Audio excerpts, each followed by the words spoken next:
Welcome to the Cutmaker Podcast, FedEx Cup Edition. We are here at the St. Jude at TPC Southwind. We've got the great Jeff Sherman with us this week from the Westgate SuperBook, breaking it down, talking a little bit about kind of why he fades guys who just come off wins. I think it's a popular narrative, maybe a little overplayed sometimes, but Jeff talks a little bit of why he doesn't play guys coming off wins. I will be playing one in DFS. But yeah, a great show. Jeff's always great. Make sure you check us out at Cutmaker Pod. You check me out at Cutmaker Jeff. You can find Jeff on Twitter at Golf Odds.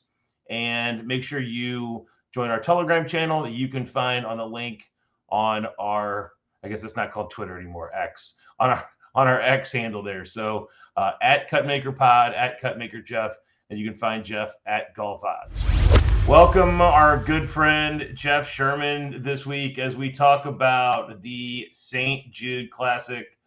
TPC Southwind FedEx Cup starts this week. Jeff, how are you, buddy? How is the handle here so far for the St. Jude at your place? Are you guys seeing anything at Superbook, or you guys seen any decent action, or is it slow as usual sometimes on some of these golf stuff? Yeah, no, it's been moderate so far, but you expect that on a Tuesday. So we get most of our action come Wednesday, the day before the tournament. So it'll get to normalcy tomorrow. Good. All right. So the stuff of anything of substance you're seeing so far, who are you seeing bets on? Most notably Sam Burns, Cameron Young, and a little bit longer down the list, Taylor Moore has taken some interest. So interesting. Okay. Movement on golfers. I like the Sam Burns play. We'll talk about that here in a little bit. But I know on the top of the board you're on Scotty Scheffler this week. I am not going to be on Scotty Scheffler. I think you played him at 7 or so. Talk me through your thought process there. Well, my number on him came out to 6-1, and that's what we opened him up at. And so I played him at 7. I thought that difference right there was enough for me to get involved in a 70 golfer field. You know, I wouldn't do so in a 150 golfer field, but that value to me that lied in that. And if you look at for this course, TPC Southwind, tee to green is the number one thing for what you need here. And he, by a wide margin, is the best tee to green golfer going this season. So I just thought that for the metrics on this course and the value versus what the number came out for me, I thought it was worth a shot here. Yeah, no, I mean, you've got to be able to keep it in the fairway here, right? I think they talk about all the time. You don't want to be playing out of the rough, when you want to have obviously good approach game. You're right. I mean, you've got to be good tee to green, but I don't know. I think the putting scares me a little bit with Scotty as usual. I actually. And I looked at course history here a little bit too, right? I mean, Rory and Rahm have a little bit better course history, especially Rahm has 2 top 10s here in his last 3 trips. So you don't have any interest in Rahm or Rory at all? Rahm's been 2 hit and miss this season. I expected more out of him this year. And I agree with you on the putting aspect of Scheffler, but outside of the Open Championship, he's just top 5 every week. And he's been experimenting with some putters over the course of today that maybe he'll figure something out, give himself more confidence with something different. So, it can't get any worse from that perspective, what he's doing right now. And I think it can only help him from that. But Rory definitely, I think he's a threat a little bit more so than Rahm to me. But, you're never going to discount those 2 guys. And that's why they're the 2 other golfers that are shorter than 10-1. Well, and Rory's form is comparable to Scotty's, right? I mean, 6th, 1st, 7-2-9. I mean, he's I like it a lot. I think I'm looking at Rory and Rahm. I prefer Rory over Rahm, to be honest, but I'm trying to find a way to fit both of them into my DraftKings lineup this week, which I think would be interesting. You're on Xander this week, huh? I mean, I guess you can make a case his form's not terrible. His course history is not terrible. But I know a lot of people who are on Cantlay this week. You could argue that Tyrrell Hatton's got a little better form coming in. Talk to me about Xander. Well, I got reeled into this, finding a 20-1 on him, and the thing that stands out to me is his results in the no cut smaller fields. Yeah, yeah. And that's where I think you're going to see the victories come from more likely than what we've seen over the past couple of years in the regulation size fields. So when you're finding 20-1 on him, you find him 20-1, sometimes even less in the majors. So Yeah. here you're finding 20 in a 70 golfer field, which he seemed to do a little bit better at in the past. Where are you at on Ricky Fowler this week? I mean, from a statistic standpoint, man, he looks really, really compelling. Obviously, form's good. I mean, won the Rocket Mortgage, played okay over in Europe, but man, I mean, model wise, he grades out incredibly well. 15th here in 2020. I mean, if you could find something north of 35, would you play Ricky? Well, north of 35, I would, but that's the problem with Ricky at this point. It feels like all the value's been drained out of what he's done, even coming off the win at the Rocket Mortgage. Now you're finding him in this upper echelon where just a few weeks ago, a few months ago, you were finding him 60, 80-1 Yeah. when you could see the form starting to return. And Yeah. unfortunately, he won a tournament that his odds were 12-1 and not, 40, 60-1. But, north of 35, yeah, but not in the range 25 to 30 that he's at. God, look at Fleetwood's form, Jeff. His form's unbelievable. I mean, aside of the Travelers, 4 top tens in his last 5 events. I mean, that's just about as good as Scotty. Maybe even, I mean, almost as good as Scotty. Really, I mean, that's unbelievable. 4th here in 2019. I mean, I guess 30-1. That's not an amazing price. His price is reflective of that. But God, Tommy Fleetwood's interesting. Well, yeah, I mean, from that perspective you just mentioned, I could see being more involved with matchups. He just finds ways to win, and he doesn't have any PGA Tour wins. So there could be a mental block regarding that part of it, but the wins just don't come, and that's why you see his odds 25, 30-1 with the form that you mentioned. Yeah, that's a good call on the matchup. Are you going to do any matchups for this tournament? I played one matchup so far, and it's just Colin Morikawa minus 130 against Max Homa. And I went that route just because of Morikawa with his iron play approach to the greens, strokes gained tee to green. He's up there 4th in that this season. So I thought that one had some value, and I might look for some more tomorrow. Well, and Homa's struggled here, honestly. I mean, look at his results. They have not been good. You're right. Morikawa's played better here. You could argue that Homa's coming into form last 3 weeks, 21st, 12th, and 10th. But man, his results have not been good. Although statistically, he grades out really well. Gosh, that'd be a tough one for me. I guess I would just look at course history a little bit here, and it hasn't been really that close. Morikawa's been a lot better. And you're right. I mean, he's tremendous tee to green. Where are you at with Matt Fitzpatrick, who's played really well here, but form is, I don't know, so-so?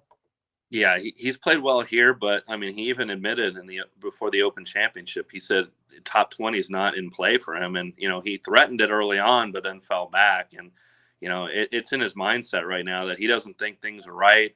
He's been battling the neck injury all season, so I can see people fading him, and you see his odds creeping higher on the marketplace. I know we're sitting at 40-1 on him, but he doesn't look like he's trending in the right direction, especially from his own standpoint. I'm going to play some 50-1 Hideki this week. I mean, good course history. I mean, yeah, he was not good last time out, but decent form coming in. Statistically grades out well. Has played well here. Can I interest you in any 50-1 Hideki? Now, the one word that you said is decent right now, and that's what I see him. He's just not been consistent up at the top, and what we've seen in previous years, and somewhat disappointing. And he himself has been battling through some injuries, the past couple of years, so that can creep up anytime. But it's just not the Hideki that we're used to seeing from a few years ago. How would you price Cameron Young against Hideki? I'm guessing Young minus 120 or so. Yeah, just a small favorite in that aspect. Yeah. How about Cameron Young Burns? Would you make Burns a favorite over Cameron Young? Oh, yeah, it's that seems right near pick to me. I mean, I often use that matchup. Those two guys run well together, and when they're run poorly, they're kind of running poorly together. But right now, for this situation this week, I would price that around Pick'em. Yeah. Man, what happened to Sanjay M? I mean, his form looks like middling coming in, but I mean, he was a guy I bet a ton early in the year. Now, I don't know. Something seems to go wrong every week. He's not grading out well statistically, but I mean, God, he's got a string of top 30s. I guess he's winning top 30 in 4 of his last 6. I don't know. He never really seems to be in the hunt, Jeff. No, he's not anymore. He used to be, and he's not now. And it could be a case of fatigue. He's one of the golfers that plays more golf than anybody. Yeah. And that could be catching up to him because he just has those stretches where he does it so much. And, he might need to take some breaks like these other guys are doing. But, he's kind of going the wrong way for where our expectations were earlier this year. And talking about expectations, a guy who everybody was high on early in the year, who went through a slump and now who's caught fire here really recently is Tom Kim. Tom Kim has 3 top 10s his last 5 events, 13th year in 2022, going to be matched up. I mean, actually really interesting. I think I know what your answer is going to be. I'm sure you would probably fade Tom Kim over Straka in a matchup. I love Sepp Straka always, but what would you make, Kim? Minus 130 or so over Straka? I'd probably have him about $1.20, a little bit less. Okay. The concern with me, even though Tom Kim did so well at the Open Championship, he still has that ankle injury. And, he could have been playing through that on adrenaline. I know he did it for 3 days after the fact, but, now that he's had some time off, that thing could just pop up any second. And, I'm always leery to be supporting a golfer that's going through something like that, especially now when you feel compelled to finish the year off. And, it could be worse than we even know at this point, where he's just trying to get through and this season. That's a really good point. That's a really good point. Yeah, no, I mean, when you look at him statistically, he looks pretty attractive. Talk about guys who can't win, and Russell Henley, I'm looking at him in the same range. How would you price Henley against Straka? I would have Henley about $1.35. Wow. I have Henley power rated pretty high, and Straka's been doing excellent lately. Just Henley, when he's running well, he's a threat, even in a tournament with these big names in it. So, I think if you look at before what he did last week, nearly winning, he probably would have come into this 60, 80 to 1. But with his finish near the top, now you're seeing him at 50 to 1. So he gets a lot of respect when he's running well. So does Corey Connors.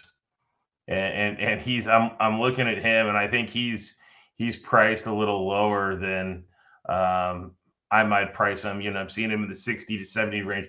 Where do you guys have Corey Connors right now? Yeah, we're sitting at 60 to 1 on him. And, in a field like this, it's hard to go much higher because he finds his way to the top in tournaments like this. And, if you're looking at 80 to 100 on someone like Corey Connors, he puts himself in position, but he hasn't been able to close the deal. I believe he won the Texas Open earlier this year. Other than that, he's been in position, but he hasn't finished it. But in a smaller field like this, 60 to 1 has been common what you've seen him in full field. So going much higher than that, I think, would leave some value. Yeah, and he's played okay here, right? And you look at his results, he's been, I'd say, consistently average. So I mean, nothing jumps off. Although his form is solid, 3 top 20s in his last 5 events. The results here have been fairly average. Model wise, he grades that kind of average. Yeah, I'm off Corey Connors, but man, so I'm going to be curious here. Now I know you're going to make Connors a favorite, but how would you price Connors against the guy who's burned everybody the last 2 weeks in Denny McCarthy? I would not have Connors too large of a favorite. I'd say $1.20, 25 on that. I mean, McCarthy, but he's so much on the upward trend of what he's that he's going to break through sooner or later, and people are supporting him like that. We keep seeing the same money come in on him each tournament. One of the guys, he's on. It's called Mitch Moss who keeps betting him. Well, you could find him 80 to 90 to 1 this week, and I know Neil Fitz I'm working with. He opened him at 60, and he likes him this week. He's on him at he's a guy that he's not too far off, and he's he's definitely going to be in the winner's circle pretty soon. You're right. That's a great price on Denny 90. I think I'm going to play that as well. I don't know where this Ben on heater has come from.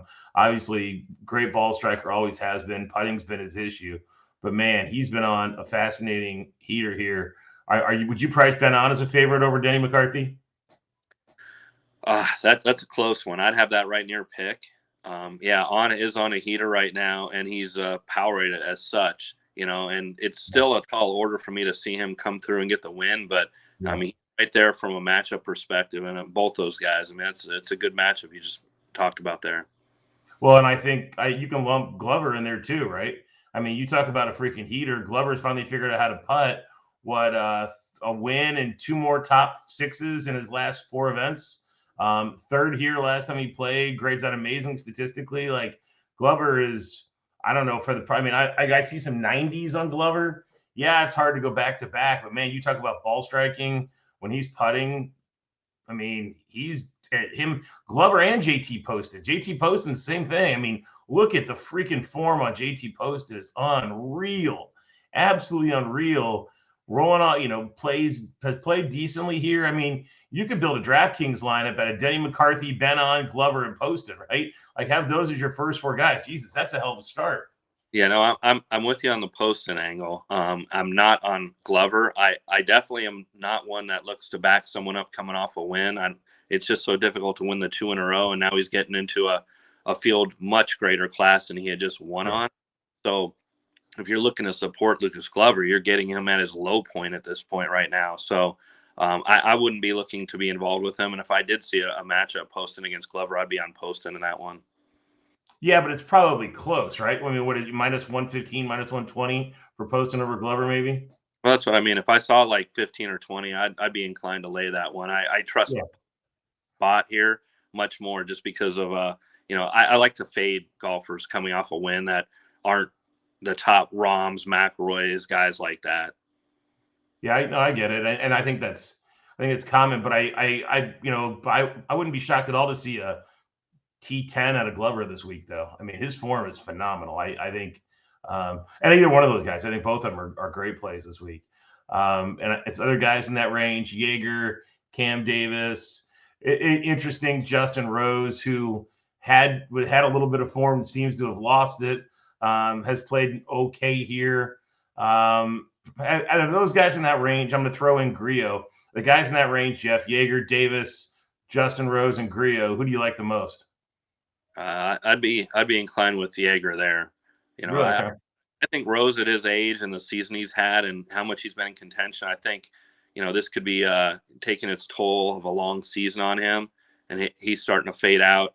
Cam Davis is, he's got so much upside, but he's, volatility in his swings and his results. And Griot, I mean, he's more constant to me, but right now I'm liking what Yeager's been doing over the last couple months consistently. You talk about iron play along a la Morikawa. That's Griot though to a T, right? I mean, he's almost a poor man's Morikawa, and his form's been really solid. But you're right. I mean, you can make a case for either one of those guys. Yeager has played here twice, hasn't played great. Griot, they've been okay, but yeah, it's interesting. I think they're probably really close in a matchup too. I probably lean Griot, but it'll be really close. Keith Mitchell, no one's going to play over 100 to 1 this week. Aaron Rai isn't a bad play over 100 to 1, huh? I mean, I know you like him a lot. Are you going to play him north of 100 to 1 this week? That's worth a little, maybe a top 20 dart or something. Yeah, I'd look for more of a top 20, like you mentioned. I like what he's been doing recently. Winning, I don't know if he's got that in his DNA for a tournament like this. Yeah. But it's funny as you've been, going down the board on these guys. I mean, you can make a case for so many of these guys, but you're looking at the top 70 here for what they've done all year, and it's a deserving class that we have, group of 70. So, that's what I expect to see is a lot of action come in tomorrow on all these golfers you're talking about, because you can make cases for whether it's their form, their course history, just what they've been doing metric-wise over the past couple months. And I think it's just going to attract a lot throughout the whole pool. I hope it does for your sake. I really do. I mean, it's always good when there's a lot of volume. I mean, I look at Harris English down here at 90. I mean, I'm gonna play a little Harris English just because I think he can win, but he's also like a good top 5, top 10 candidate. I'm off Taylor Moore. Man, Eric Cole. I play Eric Cole all the time, and but he struggles on Sunday. That poor guy, he's been positioned so many times. He grades out well in so many freaking models. God, I don't know what I'm going to do with him. I would think Eric Cole, this isn't the type of week for him. I think when he gets his win, it's going to be in almost a field like last week, not something like this week. From what I've seen out of him, I just don't think he's ready for this type of spotlight. No, I agree with that. And I'm just trying to look at guys down here who I think can win a big event. And really, I mean, the only person I see down here who's maybe potentially north of 100 to 1. I mean, I don't know. I don't hate Chris Kirk. Like I think he could win a tournament over some of these other guys. Boy, Alex Smalley's been really hot, although he's struggled a little bit lately, but he's not terrible. I don't know. I don't see Brendan Todd beating the field like this. Kirk potentially. Kirk's the only guy down here, and I know you're on Putnam. Putnam grades out amazingly well.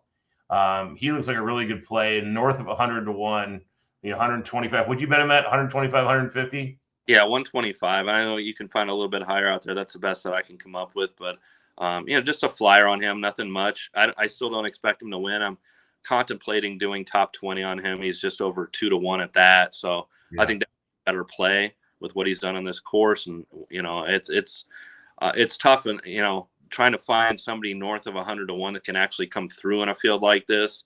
There's guys that have been taking money, like even Ben Griffin at 300. We're down to 250 to 1 on him. But on these golfers that are north of 100 to 1, I'd be looking to do top 20s, get more involved, at least to cover your outright wager, just because it's just so much more likely and you're getting still a nice plus price on it. And I think he's a great one. And when you look at the bottom of this board and you look at course history, he really jumps out, right, as the course history guy. His form is fine. I mean, guys are better. Lee Hodges I like Lee Hodges a lot in this. 110 to 1. Okay, there's a top 20 play I love is Lee Hodges. And I know he just won. I know you're not going to bet him because he just won, but God, he looks really good here. Yeah, that's yeah. I think he could have a hangover coming off his win and how emotional and how big that was for him. That I definitely wouldn't be playing him on the outrights, and it's accounted for coming off his win in the 100 to 1 range. Again, I'm leaning back towards if you're looking for him, I think top 20 is just the safer play to go and stay away from the outright on that. Yeah, no, I agree. You throw $10 on the outright or something, but any serious bet you're going to make top 20 on those guys. I'm trying to see if there's any of these crazy bombs. Someone was just texting me about Sam Stevens, said he's been out getting lessons at their club. He's striping it. I was like, well, hopefully he doesn't need too many lessons the day before the FedEx Cup starts. All right, so your favorite play. So give me your favorite outright north. We said Putnam. I guess your favorite outright north of 60.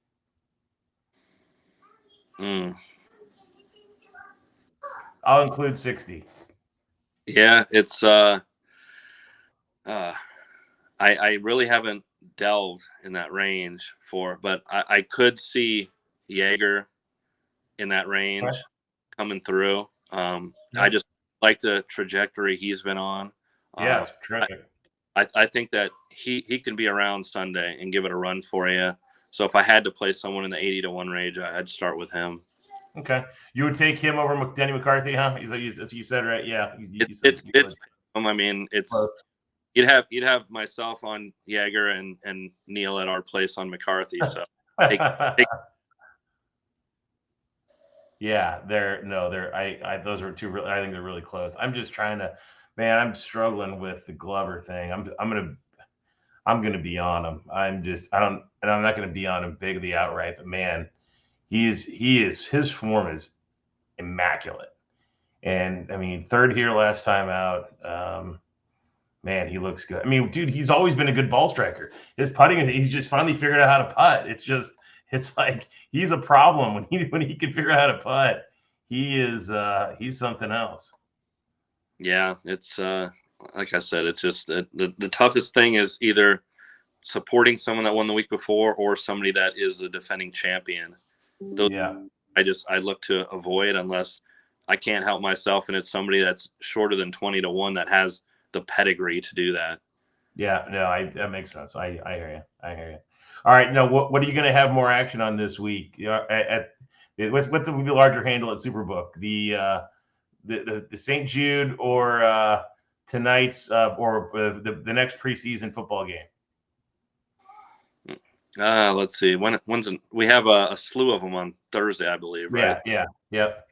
We'll have more on the golf than Okay, good. If it was a standalone preseason football game, it would be close. But Okay. there'll be more on the golf when there's multiple games going on. Okay, good. That's yeah. I mean, obviously the people are jonesing for football here. So, how's the contest filling up? How many contests you guys running this year? Well, we have multiple in-season ones, so I believe it's up to 11 opportunities. So, wow. Yeah, it's more than we've ever done before. $1,000 gets you in on it, so it's great. And I know we get a lot of our entries that show up at the last minute, so it's it always works out like that. Everyone waits to the end to do it, but we're looking forward to it. Another exciting year with it. Well, there's no doubt. There's no doubt. Well, Jeff, thanks for joining us, buddy.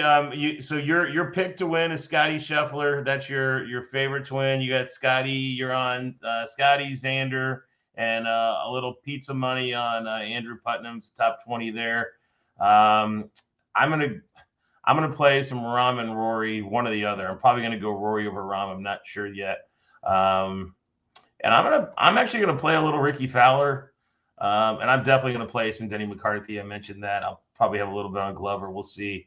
But we'll charge through the FedEx Cup playoffs here. It's a fun little field, no cut event, so it should be entertaining. Jeff, thanks for the time, brother. We will talk to you again soon. All right, thanks, Jeff. Thanks for listening this week. We hope you enjoyed the show here. And again, make sure you follow me at Cutmaker Jeff. You follow the show at Cutmaker Pod. And as always, you can find Jeff Sherman at Golf Odds. Thanks again. We'll continue to grind through these as we get through the FedEx Cup Championship. The fields are going to get shorter. The odds are going to get shorter, but we'll still be looking for values all along the way. Talk to you guys next week.